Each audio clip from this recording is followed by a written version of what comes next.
గుంటూరు జిల్లా చేబ్రోల్ మండల పరిధిలోని కొత్తిరెడ్డిపాలెంలో జరిగిన మైనర్ బాలిక హత్య కేసును పోలీసులు ఛేదించారు. కేసులో నిందితుడిని అరెస్ట్ చేసినట్టుగా పోలీసులు తెలియజేశారు. నిందితుడు నాగరాజుగా గుర్తించారు. తన స్వగ్రామం కృష్ణా జిల్లా కొండపల్లి అని తెలిపారు పోలీసులు. నాగరాజు కొత్తిరెడ్డిపాలెంలో ఉంటూ గ్యాస్ ఏజెంట్గా, డెలివరీ బాయ్గా విధులు నిర్వహిస్తున్నట్లుగా వెల్లడించారు. చీబ్రోల్లో 14 years పాప మర్డర్ జరిగింది. జూలై 15th నేను ఛార్జ్ తీసుకోవడానికి 2 days ముందు జరిగింది అది.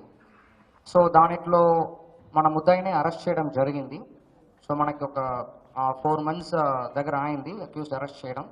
సో అక్యూజ్డ్ నరమామిడి నాగరాజు అని చెప్పేసి 44 years old.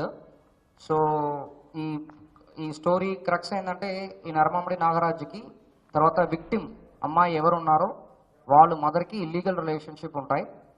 ఇల్లీగల్ రిలేషన్షిప్ ఉన్న అమ్మాయితో పాటు ఇంకొక వ్యక్తికి సంబంధం ఉంది, దానికి విక్టిమ్ సపోర్ట్ చేస్తున్నారు అనే కోపంతో పాటు ఈ అమ్మాయిని చంపేయడం జరిగింది. యాక్చువల్లీ అది దీని వెనక ఉన్న రీజన్.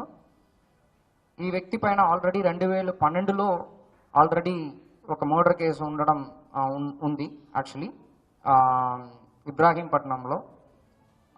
సో దాని తర్వాత అది ఆ కేసు అక్విటల్ అవ్వడం జరిగింది. అది 2012 తర్వాత 2014 బయటకు వస్తారు.